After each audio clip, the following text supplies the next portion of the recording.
Hello ವಿದ್ಯಾರ್ಥಿಗಳೇ, ಈ ಒಂದು ವಿಡಿಯೋದಲ್ಲಿ ನಾವು ನಿಮ್ಮ BCom 4th semester business government and ಸೊಸೈಟಿಯಲ್ಲಿ ಕೇಳುವಂತಹ ಪ್ರಮುಖ ಪ್ರಶ್ನೆಗಳನ್ನ ಕುರಿತು ಡಿಸ್ಕಷನ್ ಮಾಡೋಣ. ಮೊದಲಿಗೆ ಲಾಂಗ್ ಕ್ವಶನ್ ಆನ್ಸರ್ 5 ಮತ್ತು 15 ಮಾರ್ಕ್ಸ್ ಗೆ ಕೇಳುವಂತಹ ಪ್ರಶ್ನೆಗಳನ್ನ ನೋಡೋಣ. ನಂತರದಲ್ಲಿ 2 ಮಾರ್ಕ್ಸ್ ಗೆ ಸಂಬಂಧಪಟ್ಟಂತೆ ಕ್ವಶನ್ ಗಳನ್ನ ನೋಡೋಣ. ಸೊ 5 ಮತ್ತು 15 ಮಾರ್ಕ್ಸ್ ನಲ್ಲಿ ಕೇಳುವಂತಹ ಕ್ವಶನ್ ಗಳು: ವ್ಯವಹಾರ ಪರಿಸರ ಅಧ್ಯಯನದಿಂದ ಸಿಗುವ ಲಾಭಗಳು, ಪ್ರಯೋಜನಗಳನ್ನ ತಿಳಿಸಿ.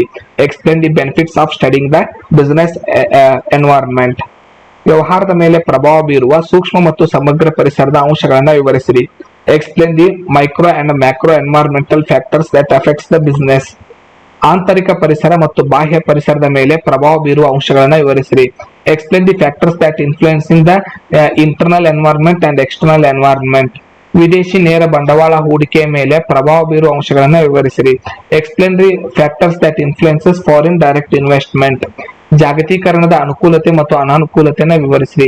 Explain the advantages and disadvantages of globalisation. ಭಾರತದ ಅರ್ಥವ್ಯವಸ್ಥೆಯ ಮೇಲೆ ಎಲ್ಪಿಜಿಯ ಪರಿಣಾಮ ವಿವರಿಸಿರಿ, ಅಂದ್ರೆ ಅನುಕೂಲತೆ ಅನಾನುಕೂಲತೆ ವಿವರಿಸಿರಿ. Explain the impact of LPG on the Indian economy. Advantages and disadvantages of LPG. ವ್ಯವಹಾರದಲ್ಲಿ ಸರ್ಕಾರದ ಹಸ್ತಕ್ಷೇಪದ ಪರಿಣಾಮಗಳನ್ನ ವಿವರಿಸಿರಿ, ಅಂದ್ರೆ ಅದರ ಅನುಕೂಲತೆ ಅನಾನುಕೂಲತೆಯನ್ನು ಬರಿಬೇಕಾಗುತ್ತೆ. Explain the effects of government intervention in business. ವ್ಯವಹಾರದ ಮೇಲೆ ಪರಿಣಾಮ ಬೀರುವ ಸಾಮಾಜಿಕ ಮತ್ತು ಸಾಂಸ್ಕೃತಿಕ ಪರಿಸರದ ಅಂಶಗಳನ್ನು ವಿವರಿಸಿರಿ.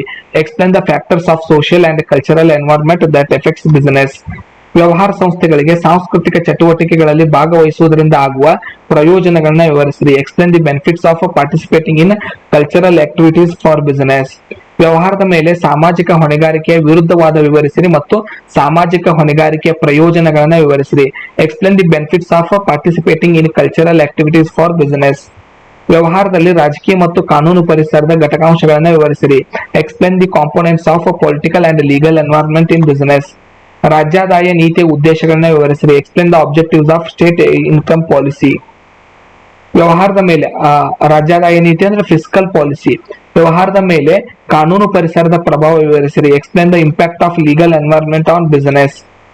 ಆರ್ಥಿಕ ಪರಿಸರದ ಲಕ್ಷಣಗಳನ್ನ, ಕಾನೂನು ಪರಿಸರದ ಲಕ್ಷಣಗಳನ್ನ, ಸಾಮಾಜಿಕ ಸಾಂಸ್ಕೃತಿಕ ಪರಿಸರದ ಲಕ್ಷಣಗಳನ್ನ ಮತ್ತು ತಾಂತ್ರಿಕ ಪರಿಸರದ ಲಕ್ಷಣಗಳನ್ನ ವಿವರಿಸಿರಿ. So characteristics of economic environment, legal environment, socio cultural environment ಮತ್ತು ಟೆಕ್ನಾಲಜಿ ಎನ್ವೈರನ್ಮೆಂಟ್. ಹೊಸ ಆರ್ಥಿಕ ನೀತಿಯ ಉದ್ದೇಶಗಳು, ಸಾಧನೆಗಳು, ಲಕ್ಷಣಗಳು, ಸುಧಾರಣೆಗಳನ್ನ ವಿವರಿಸಿರಿ. ಸೊ ನ್ಯೂ ಎಕನಾಮಿಕ್ ಪಾಲಿಸಿ ಏನಿದೆ ಅದರದ ಫೀಚರ್ಸ್, ರಿಫಾರ್ಮ್ಸ್. ವ್ಯವಹಾರದ ಆರ್ಥಿಕ ಮತ್ತು ಸಾಮಾಜಿಕ ಉದ್ದೇಶಗಳನ್ನ ವಿವರಿಸಿರಿ. Economic and social objectives of the business. ಕೈಗಾರಿಕಾ ಕಾನೂನು, ಪರಿಸರ ಕಾನೂನು, ಕಾರ್ಮಿಕ ಕಾನೂನು, ಗ್ರಾಹಕ ಕಾನೂನು, ಭದ್ರತಾ ಕಾನೂನು, ಎಲ್ಲ ಈ 5 ಕಾನೂನಿನ ಉದ್ದೇಶಗಳನ್ನ ವಿವರಿಸಿರಿ. ತಂತ್ರಜ್ಞಾನ ಮತ್ತು ವ್ಯವಹಾರದ ನಡುವೆ ಸಂಬಂಧ ವಿವರಿಸಿರಿ. Explain the relationship between technology and business.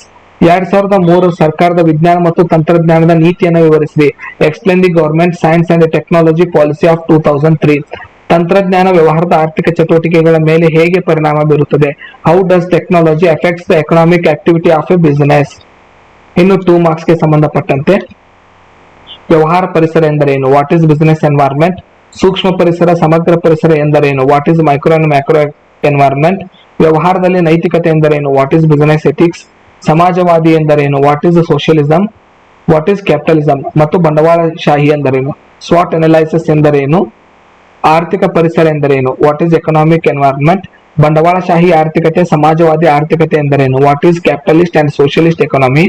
ಸಮ್ಮಿಶ್ರ ಆರ್ಥಿಕ ವ್ಯವಸ್ಥೆ ಎಂದರೇನು, ವಾಟ್ ಇಸ್ ಮಿಕ್ಸ್ಡ್ ಎಕಾನಮಿ. ಆರ್ಥಿಕ ಯೋಜನೆ ಎಂದರೇನು, ವಾಟ್ ಇಸ್ ಎಕನಾಮಿಕ್ ಪ್ಲಾನಿಂಗ್. ವಿತ್ತೀಯ ನೀತಿ ಅಥವಾ ರಾಜ್ಯಾದಾಯ ನೀತಿ ಅಥವಾ ಆಯವ್ಯಯ ನೀತಿ ಎಂದರೇನು, ವಾಟ್ ಇಸ್ ಫಿಸ್ಕಲ್ ಲಾ. ರಾಷ್ಟ್ರೀಯ ಆದಾಯ ಮತ್ತು ತಲಾದಾಯ ಎಂದರೇನು, what is national income and per capita income. ವಿದೇಶಿ ನೇರ ಬಂಡವಾಳ ಎಂದರೇನು, what is foreign direct investment. ಸಂದಾಯ ಬಾಕಿ ಎಂದರೇನು, what is balance of payment. ಖಾಸಗೀಕರಣ ಎಂದರೇನು, ಜಾಗತೀಕರಣ ಎಂದರೇನು, ಉದಾರೀಕರಣ ಎಂದರೇನು, what is liberalisation, privatisation, globalisation. ಕಾನೂನು ಪರಿಸರ ಎಂದರೇನು, ವಾಟ್ ಇಸ್ ಲೀಗಲ್ ಎನ್ವೈರನ್ಮೆಂಟ್. ಸಂಸ್ಕೃತಿ ಎಂದರೇನು, ವಾಟ್ ಇಸ್ ಕಲ್ಚರ್. ಸಾಂಸ್ಕೃತಿಕ ಪರಿಸರ ಎಂದರೇನು, ವಾಟ್ ಇಸ್ ಕಲ್ಚರಲ್ ಎನ್ವೈರನ್ಮೆಂಟ್. ಸಾಮಾಜಿಕ ಪರಿಸರ ಎಂದರೇನು, ವಾಟ್ ಇಸ್ ಸೋಷಿಯಲಿಸ್ಟ್ ಎನ್ವೈರನ್ಮೆಂಟ್. ಸಾಮಾಜಿಕ ಜವಾಬ್ದಾರಿ ಅಥವಾ ಸಾಮಾಜಿಕ ಹೊಣೆಗಾರಿಕೆ ಎಂದರೇನು, ವಾಟ್ ಇಸ್ ಸೋಷಿಯಲ್ ರೆಸ್ಪಾನ್ಸಿಬಿಲಿಟಿ. ಸಾಮಾಜಿಕ ಲೆಕ್ಕ ಪರಿಶೋಧನೆ ಎಂದರೇನು, ವಾಟ್ ಇಸ್ ಸೋಷಿಯಲ್ ಆಡಿಟ್. ತಂತ್ರಜ್ಞಾನ ಎಂದರೇನು, ವಾಟ್ ಇಸ್ ಟೆಕ್ನಾಲಜಿ. ತಂತ್ರಜ್ಞಾನ ಅಥವಾ ತಾಂತ್ರಿಕ ಪರಿಸರ ಎಂದರೇನು, ವಾಟ್ ಇಸ್ ಟೆಕ್ನಾಲಜಿಕಲ್ ಎನ್ವೈರನ್ಮೆಂಟ್. ಈ ವ್ಯವಹಾರ ಎಂದರೇನು, ವಾಟ್ ಇಸ್ ಇ ಬಿಸಿನೆಸ್. ವ್ಯವಹಾರದ ಪಾತ್ರಧಾರಿಗಳು ಯಾರು, ಸ್ಟೇಟ್ ಪಾರ್ಟಿಸಿಪೆಂಟ್ಸ್ ಇನ್ ಬಿಸಿನೆಸ್. ವ್ಯವಹಾರದ 2 ಆರ್ಥಿಕ ಮತ್ತು 2 ಸಾಮಾಜಿಕ ಉದ್ದೇಶ ತಿಳಿಸಿ. State 2 economic and social objectives. ವ್ಯವಹಾರದ 4 ಲಕ್ಷಣಗಳನ್ನು ತಿಳಿಸಿ. State 4 characteristics of modern business. ಸೂಕ್ಷ್ಮ ಮತ್ತು ಸಮಗ್ರ ಪರಿಸರದ 2 ಘಟಕಾಂಶಗಳನ್ನು ತಿಳಿಸಿ. State 2 components of micro and macro environment. ಬಂಡವಾಳಶಾಹಿ ಆರ್ಥಿಕತೆ 2 ಲಕ್ಷಣ ತಿಳಿಸಿ. State 2 features of characteristics of capitalist economy. ಭಾರತದ ಆರ್ಥಿಕ ವ್ಯವಸ್ಥೆಯ 2 ಸವಾಲುಗಳನ್ನು ತಿಳಿಸಿ. State 2 challenges of Indian economy. ತಾಂತ್ರಿಕ ಪರಿಸರದ 2 ಲಕ್ಷಣ ತಿಳಿಸಿ. State 2 features or characteristics of technology environment. So ಇವಿಷ್ಟು ಪ್ರಶ್ನೆಗಳು 22 ಮಾರ್ಕ್ಸ್ ಇದೆ, 20 ಲಾಂಗ್ ಕ್ವಶನ್ಸ್ ಇದೆ. ಇವಿಷ್ಟು ನೋಡ್ಕೊಂಡ್ರೆ ಸಾಕು, ನೀವು ಪೂರ್ತಿ ಅಂಕಗಳನ್ನ ಪಡ್ಕೋಬಹುದು. ಸೊ ಮುಂದಿನ ವಿಡಿಯೋದಲ್ಲಿ ಶಾರ್ಟ್ ಕಟ್ ಮೆಥಡ್ ಒಂದಿಗೆ ಸಿಗೋಣ. ಧನ್ಯವಾದಗಳು.